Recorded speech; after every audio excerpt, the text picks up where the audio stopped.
السلام علیکم۔ جی، عمان کے حوالے سے آج کل سوشل میڈیا پہ ایک بحث چل رہی ہے ویزوں کو لے کے، تو اس کے متعلق مجھے بھی لوگ میسیج میں پوچھتے رہتے ہیں کہ اس کے بارے میں آپ بتائیں، تو میں نے مناسب سمجھا کہ ایک چھوٹی سی ویڈیو ریکارڈ کر دی جائے۔ آفیشلی اسٹیٹمنٹ کے مطابق عمان نے ویزے پاکستانیوں کے لیے بند نہیں کیے، لیکن ان آفیشیل طور پہ پروسیجر ضرور روک دیا گیا ہے، اس چیز کا نئے ویزے ایشو نہیں ہو رہے۔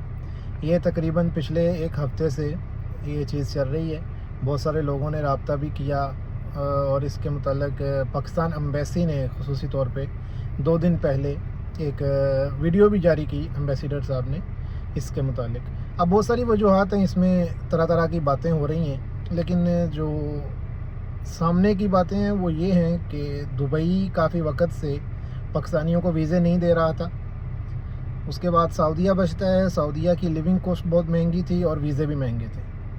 تو اس سب سینیریو میں عمان ایک واحد ملک بچتا تھا جو تھوڑا سا افورڈیبل تھا۔ اس کی بہت زیادہ مشہوری کی گئی، خاص طور پر ایجنٹوں کے ذریعے سے، اور کمپنی بنانے کی بھی یہاں پہ جو کوسٹ ہے وہ بہت سستی تھی۔ انیشیلی طور پہ 80 ریال سے شروع کی جا سکتی تھی، بعد میں آگے جا کے پھر باقی رجسٹریشن اور ساری چیزیں جو ہیں وہ تھوڑی اس سے کوسٹ جو ہے وہ مہنگی ہو جاتی تھی، لیکن اوور آل طور پہ اگر دیکھا جائے تو وہ بہت سستی تھی بنسبت سعودیہ کے یا دبئی کے۔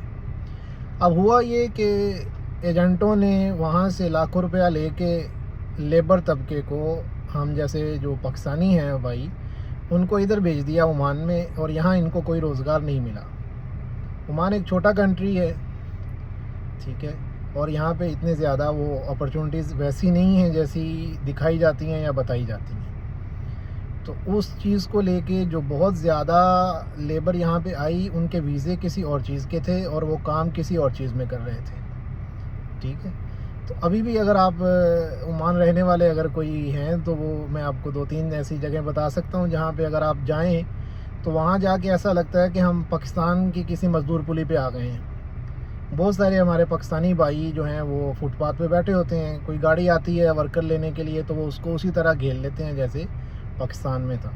تو یہ سچویشن جو تھی یہ یہاں پہ اس مسئلے کی وجہ بنی۔ ایک تو یہ ہے، دوسرا یہ کیا گیا کہ کمپنی سستی ہونے کی وجہ سے بہت سارے لوگوں نے کمپنی بنا کے ویزے نکالے، اور وہ ویزے مہنگے بیچ کے، جبکہ کمپنی کا کوئی نام و نشان ہی نہیں ہے۔ یہ ساری حرکتیں تھیں جس کی وجہ سے اب عمان گورنمنٹ نے بھی ویزے بند کر دیے ہیں ان آفیشیلی طور پہ۔ اور فیملی ویزے جو ہیں، فیملی ویزے نکل آ رہے ہیں یا نہیں نکل آ رہے، اس کے متعلق ابھی تک کوئی وہ اسٹیٹمنٹ سامنے نہیں آئی کہ فیملی ویزے بھی بند کیے ہیں یا نہیں کیے، لیکن فی الحال ان دنوں میں کسی قسم کا کوئی ویزا بھی وہ ایشو نہیں ہو رہا۔ تو میری آپ سب سے گزارش بھی یہی ہے کہ آپ کسی ایجنٹ کو، کسی اس طرح کے ایجنٹ مافیا کو عمان ویزا کی مد میں پیسے نہیں دیں۔ اور دوسری ایک چیز جو کلیئر کرنی میں ضروری سمجھ رہا ہوں، آزاد ویزا، آزاد ویزے کا کوئی تصور نہیں ہے گلف میں۔ عمان میں آزاد ویزا کوئی چیز نہیں ہے۔ آزاد ویزا کیا ہوتا ہے کہ کمپنی کے نام کا ویزا ہوتا ہے، لیکن آپ کہیں باہر کام کر سکتے ہیں، اور یہ اللیگل ہے۔ اور آج کل اس پہ مزید سختی ایک نئے سسٹم سے ہو رہی ہے جس کو وی پی ایس کہا جاتا ہے، وی پی ایس عمان، کہ ابھی لیبر جتنی بھی ہے وہ جس کمپنی کی ہے اسی کمپنی نے ان کو آن لائن ٹرانزیکشن کے ذریعے پیسے سینڈ کرنے ہیں، سیلری سینڈ کرنی ہے۔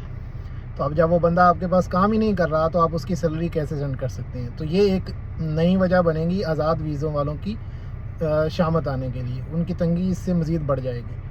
تو گزارش یہی ہے کہ جب بھی آئیں کسی کمپنی کا ویزا لے کے آئیں اور اسی کمپنی میں ہی کام کریں۔ یہاں پہ بڑے افسوس کے ساتھ کہتا ہوں کہ صرف 2 نیشنلٹیز میں نے دیکھی ہیں، ایک بنگالی ہیں اور ایک ہم پاکستانی ہیں، جو اتنا زیادہ یہاں پہ ایکسپلائٹ ہوتے ہیں اور ان کے پاس جاب نہیں ہے۔ وجہ یہ ہے کہ وہ پراپر ریسرچ نہیں کر کے آتے، کوئی ان کے پاس نالج نہیں ہوتا یا کوئی سکل اپنے اس جاب سے متعلق نہیں ہوتی جس کا وہ ویزا لے رہے ہوتے ہیں۔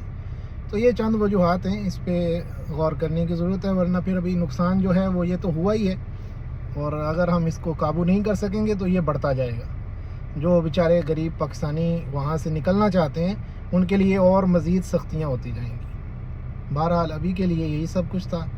اگر مزید کوئی آپ بات پوچھنا چاہیں یا کوئی اس حوالے سے معلومات ہوں تو وہ آپ مجھے کمنٹ میں بتائیں، اس کے متعلق بھی گائیڈ کر دیں گے. شکریہ.